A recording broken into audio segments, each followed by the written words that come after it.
Hi, I wanted to give you a bit of an update on some of my thoughts from last night's federal budget.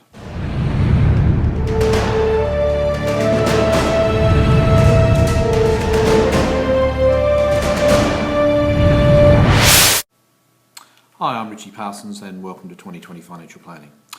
Last night was Wayne Swan's sixth and, in terms of many people's opinions, probably his final federal budget as it stands.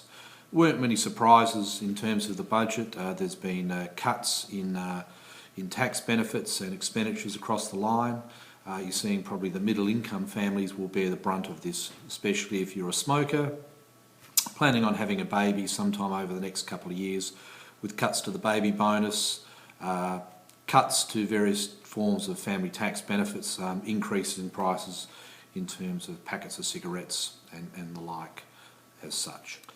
We're also seeing increases in the Medicare levy and also the phasing out of the net medical tax offset. So this is for people who pay more than $2,000 a year in net medical expenses. Previously you could claim 20% of the excess over the $2,000 limit as a tax rebate. So that is being phased out over the next couple of years. I think what the budget misses, though, is the ability for the government to spell out what its vision for the future is. This gives them a chance to show Australia what they're going to do in the future, or a roadmap for the future. I mean, some of the positives in the budget are as the increased expenditure on infrastructure, $24 billion on new roads and bridges, but that is going to be spread out over the next 6 years. Obviously, the National Disability Insurance Scheme will be positive once it is finally up and running, but that's going to take another 5 years for us to get there, and we'll have to see what happens with Gonski and education reform. One of the interesting things they announced in last night's budget was the ability for aged pensioners to sell their home and to deposit upwards of $200,000 from the net sale proceeds into an account which is exempt from means testing. This will probably be a Clayton's form of investment, given that if you place the money into that account, you cannot make any withdrawals from that account. It will also be held with a bank or what's called an authorised deposit institution, so the rates of return or interest will also likely be very low on those accounts.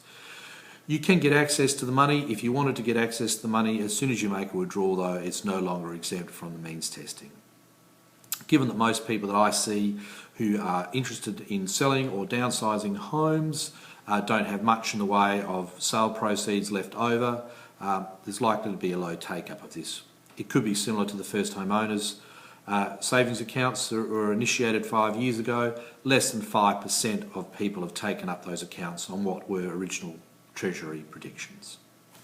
The budget doesn't really offer any incentives for people to hire workers or to grow their particular businesses as such. We're seeing now that self-education expenses are going to be capped for individuals at $2,000 a year. So for people who are trying to improve themselves or get themselves ahead, there's going to be some impasse. This flies in the face of their education revolution with the amount of money that's actually going to be thrown around through Gonski as such. On top of this, the government has also forecast over the next year that unemployment is going to increase and economic activity decrease in Australia. So again, if some of these figures are out, or if China slows down, there could be further pressure placed on the budget as it stands. I've attached to this link here for you with this email a breakdown or a summary of all the particular changes, so please take your time to go through that. And if you wish to ask any questions about your particular circumstances, please don't hesitate to contact me via email or our website. Anyway, I hope you've enjoyed this short breakdown, and I will talk to you again very soon.